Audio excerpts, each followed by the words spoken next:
এই পৃথিবীতে সবাই শ্রেষ্ঠ হতে চায়, এমনকি এই শ্রেষ্ঠত্বের নেশা মানুষকে হক থেকে সরিয়ে নিয়ে যায়। দেখবেন গানের প্রতিযোগিতা হয়, তো যদি এমন হয় কারো সন্তান সারা পৃথিবীতে গানে 1 নাম্বার হয়েছে, গান গিয়ে সারা পৃথিবীতে 1 নাম্বার হয়েছে, বা বাংলাদেশের ভেতরে একটা কম্পিটিশন হয়েছে যেখানে সে গান গিয়ে 1 নাম্বার হয়েছে, কাজটা খারাপ, কিন্তু তারপরেও মা বাবা হৃদয়ে একটা গৌরব বোধ করে। সুন্দরী প্রতিযোগিতা হয়, মেয়েদের জন্য পর্দা ছিল আল্লাহ রাব্বুল আলামিনের অকাট্য বিধান, কেউ পর্দাকে ছেড়ে দেয়, ছেড়ে দিয়ে হাজার হাজার পুরুষের সামনে নিজের যে গোপন স্থান আছে এগুলো ওপেন করে দেয়। কিন্তু তারপরেও যখন এই সুন্দরী প্রতিযোগিতা 1 নাম্বার হয়, মা বাবা গর্ববোধ করে যে আমার মা, আমার ছেলে, আমার মেয়ে মিস ওয়ার্ল্ড হয়েছে, সারা পৃথিবীতে সৌন্দর্য প্রতিযোগিতায় 1 নাম্বার হয়েছে। তো শ্রেষ্ঠ হওয়ার একটা নেশা মানুষকে আল্লাহ তাআলা দিয়ে দিয়েছেন। তো যার দিনের ব্যাপারে কোনো গুরুত্ব নেই, সে চিন্তা করবে যে যে কোনো ভাবে আমার সন্তান শ্রেষ্ঠ বলেই চলে। এখন তো ফেসবুক, ইউটিউবের যুগ, আমরা জানি যেমন চ্যালেঞ্জ নিচ্ছে যে জানে এই কাজটা করলে, এই কাজ করতে গিয়ে যদি আমি মরে যাই তাহলে আমি জাহান্নামে যাব। তারপরে চ্যালেঞ্জটা শুরু নিচ্ছে যেন সে লাইক, তারপরে ওয়াচ টাইম, এগুলো দিয়ে সবার চেয়ে বেশি শ্রেষ্ঠ হতে পারে। আমার এক আত্মীয়র কথা, তার একটা ছোট মেয়ে আছে, ক্লাস 3-তে পড়ে, ছোট বাচ্চা। তো স্কুলে একটা অনুষ্ঠান হয়, যেমন খুশি তেমন সাজা। তো এখানে মানুষ বিভিন্ন ডিফারেন্ট প্রকৃতির সেজে যায়। আমার যে রিলেটিভ, সে কিন্তু স্বামীও নামাজ পড়ে মাশাআল্লাহ, বউ কি নামাজ পড়ে, অবশ্য পর্দা করার চেষ্টা করে। মানে ট্র্যাডিশনাল বাংলাদেশি অর্থে যে পর্দা, যে বাইরে গেলেই শুধু বোরকা পরে আর কি। এখন পর্দা মানে বানিয়ে ফেলছি আমরা, বাইরে গেলে বোরকা পরা। কিন্তু আপনি যে মোবাইলে অন্য পুরুষ দেখছেন, আপনি পুরুষের মোবাইলে সংবাদ বা শুনছেন, সংবাদ বা খবর পড়া তো আমরা সবাই মোটামুটি শুনি। তো সংবাদে বা মোবাইলে একটা মেয়ে দেখা, বাস্তব দেখার মধ্যে কিন্তু কোনো পার্থক্য নেই। ইভেন মোবাইলে আপনি মেয়েদেরকে এতটা ক্লোজলি দেখতে পাবেন, বাস্তবে দেখা সম্ভব না। ইভেন আপনি আপনার স্ত্রীকে যতটা ক্লোজলি দেখতে পারবেন, তার চেয়ে ক্লোজলি এখানে নারীদের দেখা সম্ভব। এখন বাংলাদেশের পর্দা হয়ে গেছে এইটাই যে খালাতো ভাইয়ের সাথে কথা বলতেছে, কোনো সমস্যা নাই, দেবরের সাথে একসাথে বসে গল্প করতেছে, কোনো সমস্যা নাই। কিন্তু বাইরে বের হলে শুধু বোরকা পড়ছে, সেভাবে এটাই কি পর্দা। তো আমার রিলেটিভ সে মোটামুটি পর্দাও করে, মানে বাইরে গেলে কি করে বোরকা টোরকা পড়ে। যদিও পর্দার সাথে বোরকার বেসিক্যালি খুব বেশি একটা সম্পর্ক আছে এমন না। বোরকা কখনোই পর্দা না, বোরকা হলো পর্দার একটা সহায়ক। পর্দা হলো এক কথায় আল্লাহ রাব্বুল আলামিন বলেছেন ওয়াকারনা ফী বুয়ুতিকুন্না, মহিলাদের জন্য পর্দা হলো ঘর থেকে বের হওয়া যাবে না। এটাই কি পর্দা। তো যখন ঘরে থাকবে, যেখানে কোনো পুরুষ বা আপনার স্বামী বা বন্ধু বা ছেলে বন্ধু রিলেটিভরা কি করতে পারে, পুরুষরা কিছু চাইতে পারে বা আপনার সাথে কোনো প্রয়োজন থাকতে পারে, আল্লাহ রাব্বুল আলামিন এখানে বলে দিয়েছেন ওয়ালা তাসবানা বিল কওল, যখন আননোন পুরুষদের সাথে কথা বলবা, যে সুইট করে বলবা যে ভাই কেমন আছেন, কি দরকার, এটা বলার সুযোগ নাই। কর্কশ কণ্ঠে বলতে হবে, যেন আপনার কণ্ঠ শুনে তার মনে ফিতনা সৃষ্টি না হয়। তো পর্দা ছিল এটা, এখন আমরা পর্দাকে আবদ্ধ করে ফেলছি বোরকার ভেতরে। এখন চিন্তা করছি বোরকা পরে সবকিছু যায়, তাই দেখবেন অনেক সুন্দর করে বোরকা পরে কক্সবাজার ঘুরতে যায়। আজকে শুক্রবার লালবাগ কেনায় যায়, দেখবেন যে অসংখ্য বোরকাওয়ালি আছে। তো সে ভাই বানিয়েছে যে আমি বোরকা পরলে সব আমার জন্য যায়। ইভেন মানুষ তারও আপডেট হয়েছে, দেখবেন বোরকা সুন্দর করে হাত মোজা পা মোজা পরে স্কুটি চালায় বেড়াচ্ছে রাস্তা দিয়ে। তো সে চিন্তা করছে বোরকা পরেই মনে হয় পর্দা, কিন্তু এটা হলো পর্দার একটা সহায়ক। মেয়েদের পর্দা হলো ওয়াকারনা ফী বুয়ুতিকুন্না, মানে প্রয়োজন ছাড়া কোথায় যাবে না, ঘরের বাইরে যাওয়া যাবে না। রাসূল সাল্লাল্লাহু আলাইহি ওয়াসাল্লামের একটা সাহাবী রাসূল সাল্লাল্লাহু আলাইহি ওয়াসাল্লামের কাছে এসেছেন, এসে বলেন যে আল্লাহর রাসূল, আমার মনে চায় যে আমি আপনার পেছনে দাঁড়িয়ে মসজিদে নববীতে নামাজ আদায় করি। মসজিদে নববীতে এক ওয়াক্ত নামাজ পড়লে 50,000 ওয়াক্ত নামাজ পড়া সওয়াব হয়। এক ওয়াক্ত নামাজ পড়লে 50,000 ওয়াক্ত নামাজ পড়া সওয়াব হয়। আবার নামাজের ইমামকে রাসূলুল্লাহ সাল্লাল্লাহু আলাইহি ওয়াসাল্লাম, চিন্তা করেন কত বড় সৌভাগ্যের ব্যাপার, কত বড় সওয়াবের বিষয়। রাসূল সাল্লাল্লাহু আলাইহি ওয়াসাল্লাম বলছে যে না, মসজিদে নববীতে আমার পেছনে নামাজ পড়লে যতটা উত্তম হবে তার চেয়ে উত্তম হলো তোমার ঘরের একটা কোণায় নামাজ পড়া। চিন্তা করেন রাসূল নামাজ পড়ার জন্য কোথায় যেতে দেয়নি? মসজিদে নববীতে। আল্লাহ রাসূল যদি এখন জীবিত থাকতো তাহলে তো আমাদের অনুমতি দিয়ে দিত ঈদের আগে মার্কেট করার জন্য নিউ মার্কেট যাওয়া যাবে, ঠিক না? শুক্রবারে ঘোরার জন্য লালবাগ কেল্লায় যাওয়া যাবে, কোনো সমস্যা নেই। এই ফুটবল কি রাসূল সাল্লাল্লাহু আলাইহি ওয়াসাল্লাম দিতেন? এই পারমিশন কখন দিতেন? মানুষকে এটা কল্পনা করা যায়? রাসূলের পেছনে নামাজ পড়লে যেখানে এক ওয়াক্ত নামাজ পড়লে 50,000 ওয়াক্ত নামাজ পড়া সওয়াব। আবার ইমামটা হলো রাসূল সাল্লাল্লাহু আলাইহি ওয়াসাল্লাম। আল্লাহ রাসূল বললেন এইটার চেয়ে উত্তম হলো তোমার ঘরে একদম কোণায় যে নামাজ পড়া। নামাজের জন্য বের হতে দেয় না, আর মার্কেটের জন্য আমাদেরকে বের হতে দিত। কিন্তু এখন যারা নিজেদেরকে মোটামুটি জেনারেল লাইনে আছে, ইনকাম মনে করি, তারাও এটা করি। স্বামী নিয়ে কক্সবাজার চোখ ঘুরতে চলে যায়, ভাবছে অনেক বড় একটা বড় হক আদায় করে ফেলছে। মনে করেন আপনি আপনার স্ত্রীর একে নিয়ে কক্সবাজারে গেলেন, আপনি বুজুর্গ মানুষ, কোন অশ্লীল মেয়ের দিকে তাকাইলেন না, কারণ বিচে মানে কি সবাই একদম মহিলা পুরুষ সব কি ভিজবে, শরীরের যতগুলো পার্ট আছে একদম স্পষ্ট দেখা যাবে। আপনি মনে করেন তাকাইলেন না, কিন্তু আপনার স্ত্রী তাকাবে না। আপনার একটা পুরুষকে দেখলে, মেয়েকে দেখলে ভালো লাগে, আপনার স্ত্রীও তো একটা পুরুষকে দেখলে ভালো লাগে। তো কক্সবাজারে কি আপনার যে সুন্দর পুরুষ আর একটাও নাই? আমরা যারা স্ত্রী নিয়ে যাবো, মানে কক্সবাজারে যাবো, ওই সময় কি আমাদের যে সুন্দর পুরুষ একটাও থাকবে না? আর বাংলাদেশের সবকিছু কি আমরা সুন্দর?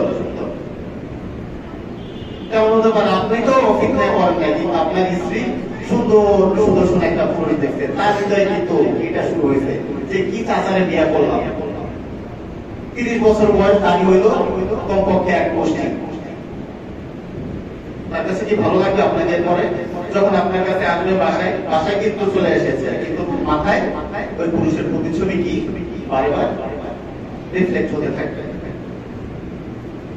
তো বললাম যে আমার আত্মীয় মোটামুটি পর্দা করে, মানে হলো পর্দা পড়ে, তোমাকে ফোন দিয়েছে যে শোনো, যেমন খুশি তেমন সাজিয়ে অনুষ্ঠান হয়েছিল, আমার মেয়ে তৃতীয় পরে ওনাকে সাজায় দিয়েছি মিস ওয়ার্ল্ড, যার 3 নাম্বার পুরস্কার পাইছে।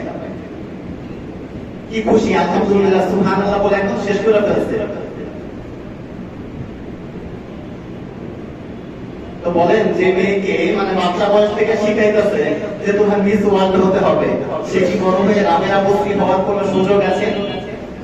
সে কি আসিয়া আলাইহিস সালামের মতো হবে? সে আয়েশা রাদিয়াল্লাহু তাআলা আনহার মতো হবে? সে বেবিচারী মহিলাদের মতোই কি হবে? তখন বাবা মা এটা দেখে না যে আমার সন্তান কিভাবে শ্রেষ্ঠ হচ্ছে, বরং সবাই চিন্তা করে আমার সন্তান শ্রেষ্ঠ হলে কি এটা আমার জন্য গর্বে। এখন সে গান গেয়ে শ্রেষ্ঠ হতে পারে, নিজেও শ্রেষ্ঠ হতে পারে, মানুষকে শরীর দেখিয়েও শ্রেষ্ঠ হতে পারে, তারপরেও বাবা মা মনে করে এটা আমার জন্য গর্বে। সন্তান দেখবেন যদি এমন হয়, যখন এই যে ভার্সিটিতে ভর্তি পরীক্ষা চলে, আপনার ছেলে বাংলাদেশে 1 নাম্বার হয়েছে মনে করেন, ওই বাবার আশেপাশে দিয়ে চলা যাবে? বাবার বুকের ছাতি একদম এই পরিমাণ বড় হয়ে যাবে না? ভাববে যে আমার ছেলে ভার্সিটিতে চান্স পাইছে। এই বাংলাদেশে হয়ে 1 নাম্বার হতে যায় কি পরিমাণ গোড়া তার ছেলে করতে হয়েছে, এটা কখনো হিসাব করে না। একদম প্লে থেকে শুরু হয়েছে, 5 বছর বয়স থেকে একটা বেগানা নারীর সাথে বসে বসে ক্লাস করতেছে,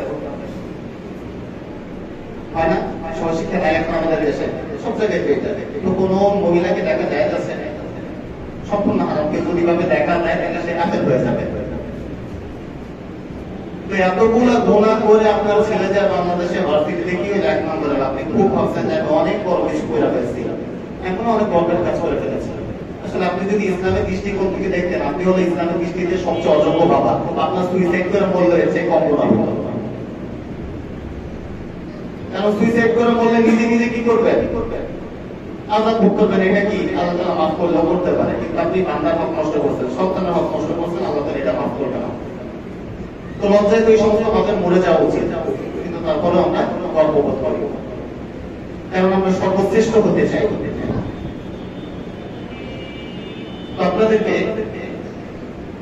আপনাদের সঙ্গে আজকে আলোচনা করব, এটা তো দেখলাম যে দুনিয়াবাসীর কাছে কারা সর্বশ্রেষ্ঠ।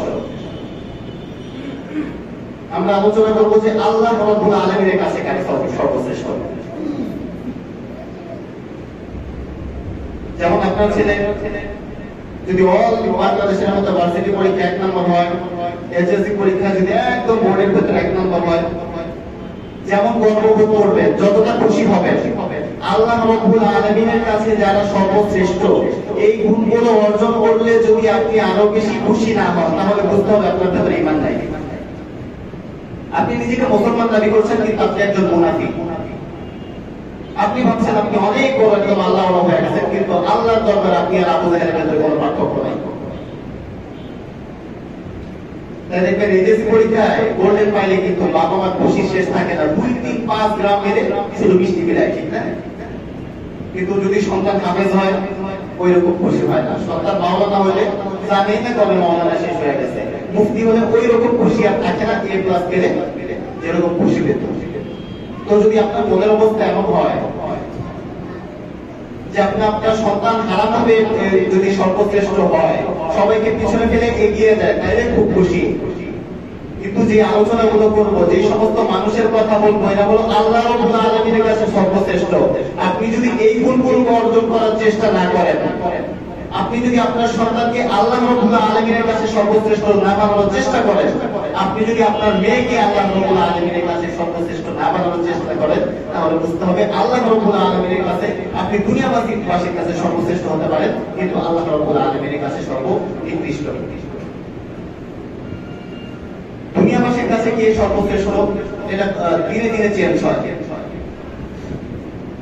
যেমন মনে করেন মুক্তিযোদ্ধাদের এখন আমরা কি করি, সম্মাননা দেই, ঠিক না? যারা মুক্তিযোদ্ধা, এটা কেন সম্মাননা দেই? কারণ বাংলাদেশ যুদ্ধে দিচ্ছে, তাই রাজাকারদের ফাঁসি দেওয়া হয়। তো যদি এমন হইতো যুদ্ধে পাকিস্তানিরা জিতত, তাহলে এই মুক্তিযোদ্ধারা ভিলেন থাকতো নাকি নায়ক থাকতো? তাহলে সব মুক্তিযোদ্ধাই তো রাজাকার হয়ে যেত যদি পাকিস্তান যুদ্ধে জিতত, ঠিক না? বাংলাদেশ দিচ্ছে তাই কি মুক্তিযোদ্ধাদের সম্মাননা দিচ্ছে, কিন্তু যদি পাকিস্তান আবার যুদ্ধটা জিতা যেত, তাহলে কিন্তু প্রত্যেকটা মুক্তিযোদ্ধারে ফাঁসি দেওয়া দিচ্ছে। তারা হয়তো প্রকৃতপক্ষে কি রাজাকার। তো মানুষের কাছে কে ভালো কে শ্রেষ্ঠ, এটা অনেক অনেক কি হয়, চেঞ্জ হয়। একজনের কাছে ভালো আরেকজনের কাছে ভালো নাও হতে পারে। আপনি আজকে মানুষের কাছে ভালো ফেমাস, কিন্তু কালকে আপনাকে মানুষ হেটও করতে পারে। কিন্তু আল্লাহ রাব্বুল আলামিনের কাছে একবার সর্বশ্রেষ্ঠ হবে, তার আর কোনো চিন্তা নেই। তিনি আল্লাহ রাব্বুল আলামিনের কাছে আর কখনো নিকৃষ্ট হবেন না। আল্লাহ রাব্বুল আলামিনের কাছে যারা সর্বশ্রেষ্ঠ, সব মানুষের ভেতর থেকে আল্লাহ রাব্বুল আলামিন যাদেরকে বেশি ভালোবাসেন, বেশি মর্যাদার ফয়সালা যাদের জন্য দিয়ে রেখেছেন, তাদের প্রথম প্রকার হলো রাসূল সাল্লাল্লাহু আলাইহি ওয়াসাল্লাম বলেছেন, ওই আল্লাহ রাব্বুল আলামিনের কাছে সর্বশ্রেষ্ঠ যে তার স্ত্রীর কাছে শ্রেষ্ঠ। মানে হলো আপনি যদি আপনার স্ত্রীর কাছে উত্তম স্বামী হন, আপনি আল্লাহ রাব্বুল আলামিনের কাছেও কি উত্তম। কিন্তু এইখানে কথা আছে, এখন আপনার স্ত্রী যদি নামাজ না পড়ে, আপনি খালি কোথায় যে নামাজ পড়ো নামাজ পড়ো নামাজ পড়ো বললাম না, তাহলে আপনি কি তার কাছে সর্বশ্রেষ্ঠ থাকতে পারবেন? লোকটা একটা মাত্রা খালি সারাদিন লেগে থাকে, এত নামাজ পড়ার কি আছে? আমাদের বাঙালি মুসলমানদের নামাজ লাগে না, আমাদের সবার কাছে এখন এইটা নামাজ না পড়লে কি হয়েছে, ইমান কিন্তু ঠিক আছে। আমাদের কাছে এখন কি হয়ে গেছে, নামাজ অপশনাল। চিন্তা করি যে আমি শুধু কি বিশ্বাস করছি যে আল্লাহ খাওয়ায় আল্লাহ পড়ায়, আমার জন্য মনে হয় জান্নাত ওয়াজিব, আমি মনে হয় কনফার্ম জান্নাতি হয়ে গেছি। আমি হাজার বার রকমা দিয়েছি। আপনি কি কখনো আল্লাহর সাথে কথা বলছেন? আল্লাহর সাথে কথা কে বলছে? ইবলিস বলা নেই? ইবলিস যেই পরিমাণ সেজদা আল্লাহর জন্য দিয়েছে, আমরা কি এখানে দিয়েছি? হাজার বছর শুধু কি করেছে, আল্লাহ তাআলার ইবাদত বন্দেগী করছে। আর আমাদের তো ফজরের নামাজ এই খুঁজে পাওয়া যায় না। তো ইবলিসের চেয়ে কি ইবাদত আমরা বেশি করছি? আল্লাহ রাব্বুল আলামিনকে যেভাবে ইবলিস বিশ্বাস করত, ওইভাবে কি আমরা করছি? কোরআনের কোন জায়গায় হাদিসের একটা হাদিস কি কেউ কোথায় দেখাতে পারবেন যে ইবলিস এটা কইছে যে না আল্লাহ তুমি খাওয়াইতেও পারো না, রিজিকও দাও না, তুমি সৃষ্টিকর্তা না, এই কথা কোন জায়গায় বলছে? আল্লাহ তাআলা খাওয়ায়, আল্লাহ তাআলা পড়ায়, এটা বিশ্বাস করলেই যদি সে কনফার্ম জান্নাতি হয়ে যায়, তাহলে আপনি কখনোই ইবলিসকে ক্রস করে যেতে পারবেন না। কারণ ঈমানের দিক থেকে ইবলিস আমি আপনি সবার চেয়ে এগিয়ে, ইবাদতের ক্ষেত্রে ইবলিস আমি আপনি সবার চেয়ে এগিয়ে। তো ইবলিস হয়েছে কেন? এত ইবাদতের পরে, ঈমান এত স্ট্রং থাকার পরেও আল্লাহ রাব্বুল আলামিন ইবলিসের উপরে একটা সিজদাকে ফরজ করেছিল। সেই ফরজ সিজদা ছেড়ে দিয়েছে, সে কি হয়ে গেছে? কাফের হয়ে গেছে। আর আল্লাহ রাব্বুল আলামিন আমার জন্য নামাজ ফরজ করেছে, কিন্তু আমি 5 ওয়াক্ত নামাজ ছেড়ে দিচ্ছি। তারপরে আমি চিন্তা করি হুজুর নামাজ না পড়লে কি হয়েছে? ঈমান ঠিক আছে। রাসূল সাল্লাল্লাহু আলাইহি ওয়াসাল্লামের চাচা আবু তালেব বলেন, ইসলামের জন্য আবু তালেবের বেশি কুরবানি নাকি আমার বেশি কুরবানি? কে কুরবানি দিয়েছে বেশি ইসলামের জন্য, আবু তালেব নাকি আমি? আবু তালেব। সারা মক্কাবাসী রাসূল সাল্লাল্লাহু আলাইহি ওয়াসাল্লামের বিপক্ষে, রাসূলের পক্ষে কে একজন ব্যক্তি? আবু তালেব। সে কি জান্নাতি নাকি জাহান্নামী? জাহান্নামী। রাসূল সাল্লাল্লাহু আলাইহি ওয়াসাল্লাম কিন্তু সময়টাকে বলেছে যে চাচা আপনি কি করেন? লা ইলাহা ইল্লাল্লাহ বলেন। ইসলামী শরীয়তকে মেনে নেন। সে মেনে নেয় নাই, ইসলামী শরীয়ত অনুযায়ী আমল করে নাই। ইসলামের জন্য এত খেদমত করার পরেও, রাসূল সাল্লাল্লাহু আলাইহি ওয়াসাল্লামের চাচা হওয়ার পরেও সে কি জাহান্নামী। আর আমার ফ্যামিলিতে ইসলাম নাই, আমার বডিতে ইসলাম নাই, আমার রাষ্ট্রে ইসলাম নাই, সেটা নিয়ে আমার কোনো মাথা ব্যথা নাই। আপনি ভাবতেছেন আপনি জান্নাতি? ইসলামের জন্য এত কুরবানি করে রাসূলের চাচা হয়েও যদি ইসলামের শরিয়া না মানার কারণে সে জাহান্নামী হয়, আপনি কে? আমার আপনার জন্য, আমার ইসলামের জন্য কি কুরবানি আছে? তো বলছিলাম যে রাসূল সাল্লাল্লাহু আলাইহি ওয়াসাল্লাম বলেছেন তোমাদের ভেতরে সর্বোত্তম সবচেয়ে শ্রেষ্ঠ হলো ওই ব্যক্তি যে তার স্ত্রীর কাছে সর্বশ্রেষ্ঠ। তার মানে হলো আপনার স্ত্রী যদি বলে যে না আমার স্বামীর মতো কোনো মানুষ হয় না, তাহলে আপনি আল্লাহ রাব্বুল আলামিনের কাছেও এরকম সম্মানিত ব্যক্তি। তো স্ত্রীর কাছে ভালো হতে হলে কি করতে হবে? তাহলে স্ত্রীর বোরকা পরায় বাবা কেল্লায় ঘুরতে নিয়ে যাওয়া হবে। কিন্তু এখন ঘুরতে যদি না নিয়ে যান তাহলে কি আপনার ভালো স্বামী করবো নাকি? স্ত্রীর বিশাল বড় 1 ইঞ্চির একটা টিভি কিনে দিতে হবে, ওইটার ভেতরে আপনার ডিশেল লাইন দিয়ে দিতে হবে অথবা ওয়াইফাই না দিতে হবে, সারাদিন জলসার নাটক দেখবে। তাহলেই তো আপনি স্ত্রীর কাছে সর্বশ্রেষ্ঠ ব্যক্তি। যদি এমন না করেন তাহলে কি বলবে? লোকটা একটা কামজোর, এই লোককে বিয়ে করে ভুল হয়েছে, আমি শুধু এতদিন এই সংসার করে যাচ্ছি, আপনি আর কোনো মহিলা এই ব্যক্তি সংসার করতে পারতো না। তো স্ত্রীর কাছে সর্বশ্রেষ্ঠ হওয়ার মানে হলো স্ত্রীকে হালাল হারামের অর্ডার করতে হবে। আবার স্ত্রীও কি হতে হবে? ওইরকম আল্লাহওয়ালা হতে হবে। আমাদের দাঁড়িয়ে যে আসলে নামাজ পড়তে চায় না, তাহলে যদি আপনি নামাজের কথা বলেন তাহলে কি আপনার প্রতি সন্তুষ্ট হবে নাকি রুষ্ট হবে? যে টিভি দেখতে চায়, যার প্রত্যেকটা রক্তের কণায় কণায় শুধু টিভি আর ইসলাম জলসা রয়েছে, তারা টিভি কিনা দিলেই তো এটা সেফ জোন। এই হাদিসটা নিয়ে আমি ভাবছিলাম যে রাসূল সাল্লাল্লাহু আলাইহি ওয়াসাল্লাম কেন বলল যে ব্যক্তি স্ত্রীর কাছে সর্বশ্রেষ্ঠ সে আল্লাহর কাছে সর্বশ্রেষ্ঠ। মার কথা বলে তো বেশি উচিত ছিল, ঠিক না? মার কথা বলে কি ঠিক হইতো? বরং আমার কাছে মনে হচ্ছে হাদিসটা তো আসলে এরকম হওয়া উচিত ছিল, তোমাদের ভিতরে সর্বোত্তম হলো ওই ব্যক্তি যে তার মায়ের কাছে সর্বোত্তম। কিন্তু আল্লাহ তাআলা এটা, আল্লাহ রাসূল এটা বলে নাই, বলতে যে তার স্ত্রীর কাছে সর্বোত্তম সে আল্লাহর কাছে সর্বোত্তম। তো এটা নিয়ে আমি আসলে চিন্তা করতেছিলাম, তো এটার কোনো পূর্তি তারা পায় না যে এটা কেন আল্লাহ রাসূল বলল। তো পাকিস্তানের একজন ফেমাস মুফতি আছে, মুফতি তারিক মাসলাম, তো ওনার একটা ওয়াজটা ছিল, ওই ওয়াজে একটা ঘটনা শোনাচ্ছি। ওইটা শোনার পর আসলে আমার এই যে কনফিউশন ছিল এটা দূর হয়ে গেছে। একজন ব্যক্তি অনেক বড় আল্লাহ বুজুর্গ, যেকে আল্লাহর কাছে দোয়া করে আল্লাহর সাথে সাথে কবুল করে নেন, আল্লাহ তার কাছে এতটা পছন্দনীয় বান্দা। তো তার স্ত্রী কখনো তার এই স্বীকৃতি দেয় না সে যে একজন আল্লাহ। তার স্ত্রী দূর কি আল্লাহ, ঠিক আছে না? স্ত্রীর কাছে দাম পায় না। অধিকাংশ ক্ষেত্রে কি হয়, আপনি যত বড় মুফতি হন, আপনি আপনার মার কাছে আপনার ছেলে, আপনি যত বড় বুজুর্গ হন, আপনার বন্ধুর কাছে কিন্তু আপনি ওই ছোটবেলার যে সেই। তো 3 রকম ব্যক্তির সাথে আসলে এই 3 রকম ব্যক্তিদের থেকে কখনোই কি পাওয়া যায় না, সম্মান পাওয়া যায় না। একটা হলো মা বাবা, আপনি যত বড় মক্কানি মারবি হন, মা বাবাটা সন্তান সন্তানই। আবার আপনিও যত বড় বুজুর্গ হন, আপনার বন্ধুর কাছে কিন্তু ওই যে ছোটবেলা সেই ওরা বুঝছি আর কথা কইছ না, তারা আমরা দেখছি না। আর তৃতীয়ত ওই সমস্ত ব্যক্তি যাদের সামনে আমরা বেশি চলাচল করি। আপনি যদি মানুষের সম্মান অর্জন করতে চান, মানুষের সাথে চলতে হবে কম। তো ওই ব্যক্তি অনেক বড় বুজুর্গ, সারা দুনিয়ার সবাই এ ব্যাপারে কি বলে স্বীকৃতি দেয়, কিন্তু স্ত্রী আর মানে না। এখন সে চিন্তা করছে যে আমার স্ত্রী আসলে বোঝাবো যে আমি অনেক বড় বুজুর্গ, তার তো স্বীকৃতি দরকার আছে। কারণ তার স্বীকৃতির উপর নির্ভর করে কি আল্লাহর কাছে সর্বশ্রেষ্ঠ হলো কিনা। এখন ওই ব্যক্তি আল্লাহর কাছে দোয়া করছে, আল্লাহ আমার রূপটা চেঞ্জ করে দাও। তো আল্লাহ তার মনে একটা রূপ চেঞ্জ করে দিয়েছে। চেঞ্জ করার পরে সে তার বাসা আল্লাহর কাছে দোয়া করছে, আল্লাহ আমার একটু ঘোরার ক্ষমতা দাও। আল্লাহ দিয়া দিচ্ছে, তার দোয়া কবুল করে দিয়েছে। এখন বাসার সামনে ফিরে ফিরে যেতেছে। এখন তার স্ত্রী আবার দেখছে, দেখে তো চোখ একদম কপাল উঠে গেছে, বাপ রে বাপ কি বড় বুজুর্গ, হাওয়া দিয়ে ঘুরে ফিরে যেতেছে। এখন রাত্রেবেলা কিসে আসছে, ঘরে আসছে লোক, আসার পর স্ত্রী বলে, আরে বললো না তুমি খালি নিজের বুজুর্গ বুজুর্গ কও, মানুষ তোমার বুজুর্গ কয়। আজকে এমন এক বুজুর্গ দেখছি আমাদের বাসার সামনে হাওয়া দিয়ে উড়ে যাইতেছে। এখন ওই লোক বলে, আমি ওইটা থামিয়েছিলাম। ওর স্ত্রী করে, ও আচ্ছা তাই তো ভাবি কি রে বারোটা ব্যাখ্যা।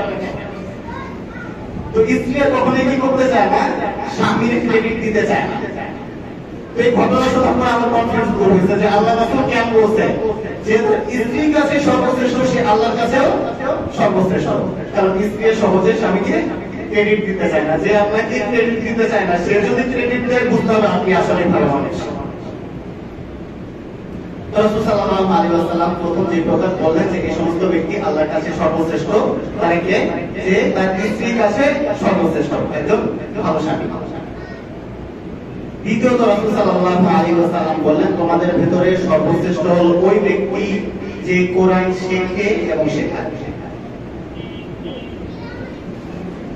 যে কোরআন শেখে এবং শেখায়। এবার চিন্তা করেন, যে কোরআন শেখে এবং শেখায় তারা কি আমাদের কাছে সর্বশ্রেষ্ঠ? আমাদের কাছে না, আল্লাহ তাআলার কাছে সর্বশ্রেষ্ঠ, কিন্তু আমাদের কাছে না। একটা প্রমাণ দেই, মানুষ কি ভুলের ঊর্ধ্বে? মানুষের ভুল হবে না? ইমাম শাফিঈ রাহিমাহুল্লাহ তাআলা রাসূল সাল্লাল্লাহু আলাইহি ওয়াসাল্লামের কবরের কাছে গেছে, যাওয়ার পরে গিয়ে বলেছে যে সব মানুষ ভুলের সম্মুখীন, সবার ভুল হতে পারে, একমাত্র ভুলের মধ্যে হলো এই কবরে যিনি আছে, মানে হলো রাসূল সাল্লাল্লাহু আলাইহি ওয়াসাল্লাম। সাহাবীদের থেকেও কি হয়েছে, ভুল পেয়েছে, এতেই পারে। আহলে সুন্নাত ওয়াল জামাতের আকীদা হলো এটা, এই বিষয়ে রাসূল সাল্লাল্লাহু আলাইহি ওয়াসাল্লামের নবুয়তের বিষয় ব্যতীত নবীদের থেকেও কিছু ভুল হয়ে যেতে পারে। তো যেখানে নবীদের থেকে ভুল পাওয়ারও কি আছে, সুযোগ আছে, সাহাবীদের থেকে তো আরো আগেই আছে।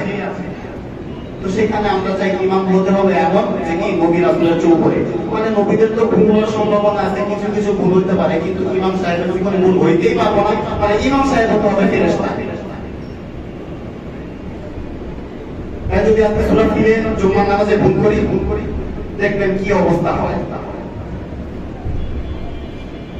কিন্তু যদি আপনার কাছে এই সমস্ত ব্যক্তিরা সর্বশ্রেষ্ঠ হতো, তাহলে আপনি কি তাদের ভুলের পেছনে পড়তেন?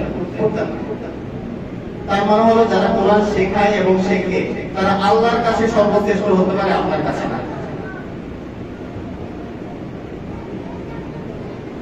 বরং কিছু মানুষের একটাই সারা জীবনের সাথে যদি আত্মাই এতটুকু পারে না, দুরূদ শরীফ ধরে দিলে পারবে না।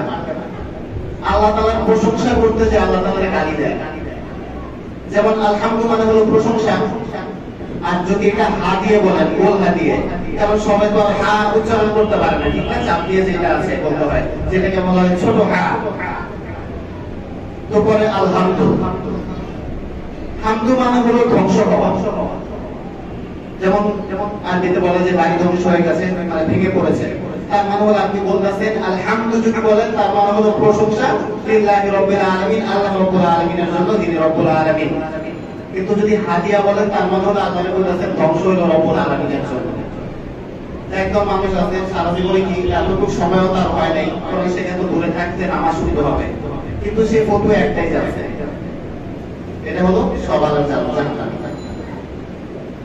তো আল্লাহ রাব্বুল আলামিনের কাছে যে সর্বশ্রেষ্ঠ, সে যদি আপনার কাছে সর্বনিকৃষ্ট হয়, তাহলে বুঝতে হবে আপনি আল্লাহর লাইনে নাই। আপনার রুচির ভেতরে কি হয়েছে, পরিবর্তন এসেছে, রুচি বিকৃত হয়েছে। আপনি ওই সমস্ত মা বাবার মতো হয়ে গেছেন যে সন্তান কি যদি মিস ওয়ার্ড হয়, মেয়ে মিস ওয়ার্ড হয়েছে অনেক গৌরব করে। আপনার ভেতরে ওই ব্যক্তির ভেতরে কোনো পার্থক্য নাই। একদলের এটাই ফতুয়া, একমাত্র ফতুয়া এটা হয়েছে, সে মাসালা এইটাই জানছে, সব আলেম জানে না। এটার পেছনে কিছু কারণ আছে। একটা কারণ হলো আমরা তাবলীগ করে না, কমন একটা অভিযোগ।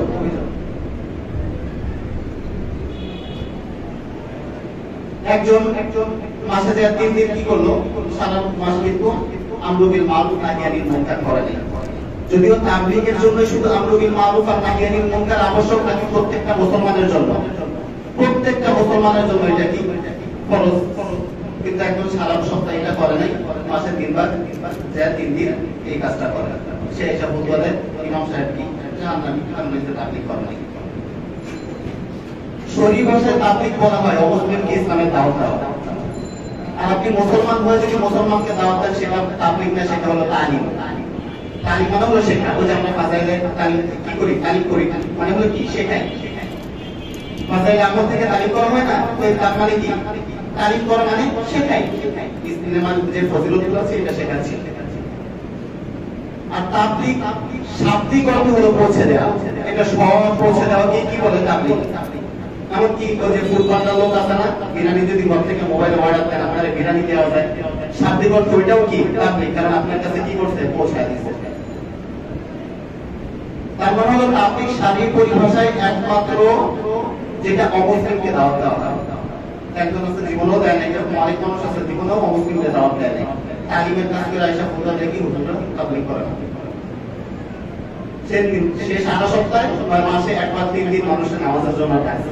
আর আমরা প্রত্যেক শুক্রবারে 400-500 মানুষের নামাজ তো শিখাইতেছি, হালাল হারাম সব শিখাইতেছি, তারপরে আমরা কি জানি। তারপর আল্লাহর কাছে যারা সর্বশ্রেষ্ঠ ছিল সে আপনার কাছে সর্বশ্রেষ্ঠ না। যদি আপনার অবস্থা এটা হয় তাহলে বুঝতে হবে আপনি ভুলের উপরে আছেন।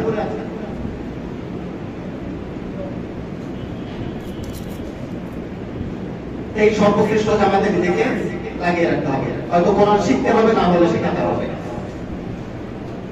রাসূল সাল্লাল্লাহু আলাইহি ওয়াসাল্লাম এটাই বলেছেন যে তুমি এমন ভাবে জীবনকে প্রত্যেকটা দিনকে কাটাও ওয়াক্তু আলিমা, এমন অবস্থায় যে তুমি একজন আলেম, দিন শিখছো, মানুষকে শেখাচ্ছ, মানুষের ভেতরে কোরআন হাদিসের বার্তা প্রচার করছো। আর তা না হলে তুমি মুতাআল্লিম হয়ে যাও, ছাত্র হয়ে যাও, যে তুমি শিখতেছো, কোরআন শিখতেছো, হাদিস শিখতেছো, হাদিসের ব্যাখ্যা পড়তেছো, তাফসীর পড়তেছো। আর তা না হলে আলেম এবং তালেবাদের কি করো, ভালোবাসো।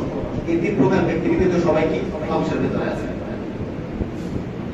তো রাসূল সাল্লাল্লাহু আলাইহি ওয়াসাল্লাম দ্বিতীয় যে প্রকার যাদের ব্যাপারে বলেন তারা হলো আল্লাহ রাব্বুল আলামিনের কাছে সর্বশ্রেষ্ঠ। তারা কি, যে কোরআন শেখে এবং শেখায়। তো প্রথম প্রকার গেল ওই সমস্ত ব্যক্তি আল্লাহ রাব্বুল আলামিনের কাছে সর্বশ্রেষ্ঠ যারা তার স্ত্রীর কাছে সর্বশ্রেষ্ঠ। দ্বিতীয়ত গেল আল্লাহ রাব্বুল আলামিনের কাছে ওই সমস্ত ব্যক্তি সর্বশ্রেষ্ঠ যে ইলম শেখায়, কোরআন শেখে এবং শেখায়। তৃতীয়ত রাসূল সাল্লাল্লাহু আলাইহি ওয়াসাল্লাম বলেছেন আল্লাহ রাব্বুল আলামিনের কাছে সর্বশ্রেষ্ঠ হলো ওই সমস্ত ব্যক্তি যারা মানুষের সাথে মুআমালার ক্ষেত্রে উত্তম। মুআমালা মানে হলো যেমন আপনি ধান নিছেন, দেখবেন এখন আমাদের সমাজের ট্রেন্ড তো এটা দাঁড়ায় গেছে যে আপনি বিপদে পড়ছেন, এক ভাই কি করলো, 1 লাখ টাকা দিল। এটা হলো তার জীবনের সর্বশ্রেষ্ঠ ভুল ছিল। যখন আপনারা হাওলাত দেন তখন আপনি এমন ভাবে তার কাছ থেকে নেন যে সে কি দাতা, আপনি হলো কি করি, কিন্তু যখন আপনার টাকাটা দিয়ে দিল তারপর আপনার পেছনে এই টাকা নেওয়ার জন্য ঘুরতে ঘুরতে বেচারার স্যান্ডেল থাকে না, বলে যে কালকে দিচ্ছি, এই কালকে 1 মাস পরেও কি আর আসে না। যদি এমন অবস্থা হয় তাহলে বুঝতে হবে আপনি আল্লাহ রাব্বুল আলামিনের কাছে সর্বশ্রেষ্ঠ নাকি সবচেয়ে নিকৃষ্ট। আর মজার ব্যাপার কি জানেন, রাসূল সাল্লাল্লাহু আলাইহি ওয়াসাল্লাম যে সমস্ত ব্যক্তিদের ক্ষেত্রে বলেছেন যে এরা হলো আল্লাহ রাব্বুল আলামিনের কাছে সর্বশ্রেষ্ঠ, এই গুণগুলোর ভিতরে একটাও নামাজি নেই।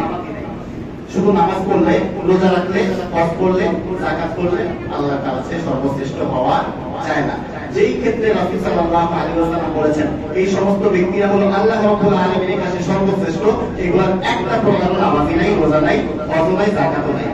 কিন্তু এখন আমরা যত নেক আমল বানায় নিছি নামাজ ছাড়া আমাদের দুনিয়াতে আর কোনো নেক আমল নাই। প্রতিবেশীর সাথে ভালো আচরণ করা নেক আমল, এটা আমরা বুঝি না, ভুলে গেছি। ঋণ দিলে যে একদম টাইম ফিক্স টাইমে যে তাকে দিতে হয়, যদি কোনো কারণে দিতে দেরি হয়ে যায় তার কাছে কি অ্যাপোলাইজ থাকতে হয়, মানে তার কাছে একটু বিনম্র হয়ে থাকতে হয়, এটা আমরা ভুলে গেছি। তেমন অনেক নামাজি আছে, আমাদের ক্ষেত্রে সবার আগে বছরে একদিন তার তাকবীরওয়ালা ছুটে না, কিন্তু যখন আপনার কাছ থেকে ধার নেবে বলবে যে হুজুর কালকে দিচ্ছি, এই কালকে আর এক মাসেও হবে না। আপনার কাছ থেকে একটা পণ্য নিয়ে আছে, বলবে যে ভাই এই তো টাকা দিচ্ছি, এই যে এই তো টাকা দিচ্ছি, এটা কি 2 মাস শেষ। আপনার কাছে বাড়ি ভাড়া পায়, আপনি বলবেন যে এই তো দিতেছি, এই যে দিতেছি কালকে দেখা করতেছি, এই দেখা আর 2 মাসেও কি হয় না। তো যদি এমন অবস্থা হয় তাহলে আপনি নামাজ রোজা করছেন, কিছু আল্লাহ তাআলার কাছে সর্বশ্রেষ্ঠ হন নাই। কারণ ইসলামে নামাজ রোজা যেমন গুরুত্বপূর্ণ, মুআমালাত মুআশারাত মানুষের সাথে যে কমিউনিকেশন এটাও গুরুত্বপূর্ণ। কিন্তু এখন আমরা নেক আমল বলতে বানায় নিয়েছি শুধু নামাজ পড়া, কিন্তু প্রতিবেশীর সাথে উত্তম আচরণ করা যে নেক আমল এটা ভুলে গেছি। বরং এটা হলো এমন নেক আমল যেটা করলে আল্লাহ রাব্বুল আলামিনের কাছে সর্বশ্রেষ্ঠ হওয়া যায়।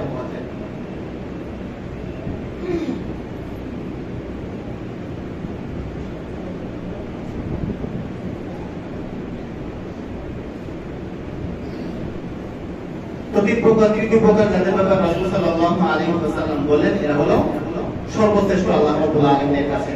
এরা কারা? যারা ঋণ যখন নেয় যেই কন্ডিশন নিয়ে নেয়, দেওয়ার সময় সেই কন্ডিশন অনুযায়ী দেয়। বলে যে সামনে মাসের 2 তারিখ এটা 4 তারিখ হয়। যদি কোনো কারণে এমন হয় যে 2 তারিখে দিতে পারবে না, তাহলে তার কাছে আগে থেকে কি করে যোগাযোগ করে, বলে যে ভাই আমি তো তোমাদের বলছিলাম যে 2 তারিখে দিব, কিন্তু দিতে পারি নাই। কিন্তু এখন যদি এমন হয় আপনার কাছে 1 লাখ টাকা পায়, দেওয়ার সময় একটা ফোন রিসিভ করে না, টাকা দেওয়ার সময় হলে দেখবেন ফোনই রিসিভ করে না। তো যদি আপনার মুআমালা হয় যে ঠিক মতো দিচ্ছেন না, মুআমালার ক্ষেত্রে আপনি পরিমসি করছেন, যে কমিটমেন্ট ছিল সেটা আদায় করছেন না, সেটা রক্ষা করছেন না, তাহলে আপনি নামাজ পড়তে পারেন, রোজা রাখতে পারেন, বিভিন্ন নেক আমল করতে পারেন, কিন্তু আল্লাহ রাব্বুল আলামিনের কাছে সর্বশ্রেষ্ঠ বান্দা তাদের ভেতরে আপনি না। এটা ছিল লেনদেনের ক্ষেত্রে। রাসূল সাল্লাল্লাহু আলাইহি ওয়াসাল্লাম চতুর্থ বলেছেন যে সমস্ত ব্যক্তি আল্লাহ রাব্বুল আলামিনের কাছে সর্বশ্রেষ্ঠ ওই সমস্ত ব্যক্তি যারা মানুষের সাথে ভালো আচরণ করে। রাসূল সাল্লাল্লাহু আলাইহি ওয়াসাল্লাম হাদিসে জাহান্নামীদের আলামত বলেছেন যে কিভাবে আপনি বুঝবেন যে এই ব্যক্তি জাহান্নামী আর এই ব্যক্তি জান্নাতি। তাদের ভেতরে একজন হলো যার আচরণ রূপ, মানুষের সাথে কড়কড় ভাষায় কথা বলে। কিছু মানুষ এমন আছে দেখবেন কথা বলে প্রত্যেকটা কথা থেকে মিষ্টি করছে, ঠিক না? আর কিছু মানুষ এমন আছে যে মানুষের সাথে কথা বলে বোঝা যায় যে লোকটা কি বদনা যায়, রূঢ় স্বভাবের। যদি এমন হয় তাহলে বুঝতে হবে যে ভাই আপনি নামাজ রোজা করছেন কিন্তু জান্নাতি লোক আপনি না। আপনি নামাজ পড়তে পারেন কিন্তু আল্লাহর কাছে সর্বশ্রেষ্ঠ আপনি না। কারণ সর্বশ্রেষ্ঠ হওয়ার যে কন্ডিশন, যে গুণগুলো দিয়েছিল সেটা আপনি অর্জন করার নাই। একজনের ছাড়ি দিতে পারে এটা আপনার পুরুষত্ব না। আপনি ভাবেন না অনেক কিছু হয়ে গেছে, একজনের ছাড়ি দিচ্ছেন, আপনার শক্তি আছে, একজনের গালি দিচ্ছেন, আপনি মনে অনেক বড় হিরো হয়ে গেছেন, নিজের আপনি হিরো পাচ্ছেন, কিন্তু আল্লাহর কাছে কি হয়ে গেলেন? একদম জিরো। আপনি ভাবতেছেন আপনি কিছু হয়ে গেছেন, কিন্তু আপনি ভালো কিছু তো হন নাই, আল্লাহর কাছে সবচেয়ে নিকৃষ্ট হয়েছেন। যদি আল্লাহ রাব্বুল আলামিনের কাছে সর্বশ্রেষ্ঠ হয় তাহলে মানুষের সাথে ভালো আচরণ করতে হবে, আপনার প্রতিবেশীর সাথে ভালো আচরণ করতে হবে, আশেপাশের প্রত্যেকটা মুসলমান ভাইয়ের সাথে ভালো আচরণ করতে হবে। নিজের ভালো থাকার চেয়ে অন্য মুসলমান ভাইকে ভালো রাখার ক্ষেত্রে প্রায়োরিটি দিতে হবে।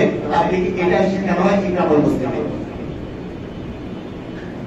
ইকরামুল মুসলিমিন যখন তাবলীগে শেখানো হয় তার মানে কিন্তু এটা না যে শুধু তাবলীগের সাথী ভাইদের সাথে শুধু ইকরামুল মুসলিমিন করা হবে। আমরা এটাই ধরে রাখছি যে তাবলীগের সাথী ভাইদের শুধু ইকরামুল মুসলিমিনকে আশেপাশে মানুষের না গায়ে পড়তেছে, আমার তো মাথা ব্যথা নেই। যদি এমন অবস্থা হয় তাহলে আপনি ইকরামুল মুসলিমিনের প্রপার সংখ্যা বোঝেন নাই। ইকরামুল মুসলিমিন কাকে বলে এটা এখন আপনি বোঝেন নাই। আপনার আরো 5 চিল্লা দেওয়া দরকার, এইটা শেখা দরকার।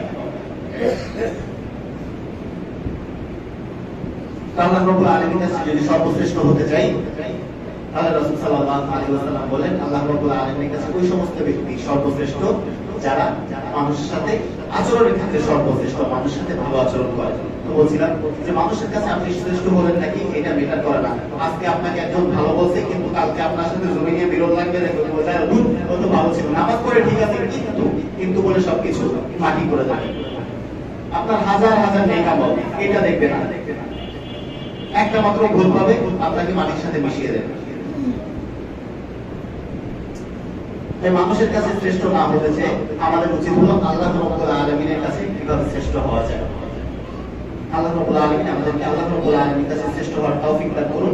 যেই সমস্ত ব্যক্তিরা আল্লাহ রাব্বুল আলামিনের কাছে সর্বশ্রেষ্ঠ, তাদের অন্তর্ভুক্ত হওয়ার তৌফিক দান করুন। যেই গুণগুলো আদায় করলে, যেই গুণগুলো নিজের ভিতরে ধারণ করলে আল্লাহ রাব্বুল আলামিনের কাছে সর্বশ্রেষ্ঠ হতে পারবো, এই গুণগুলো আমাদেরকে ধারণ করার তৌফিক দান করুন।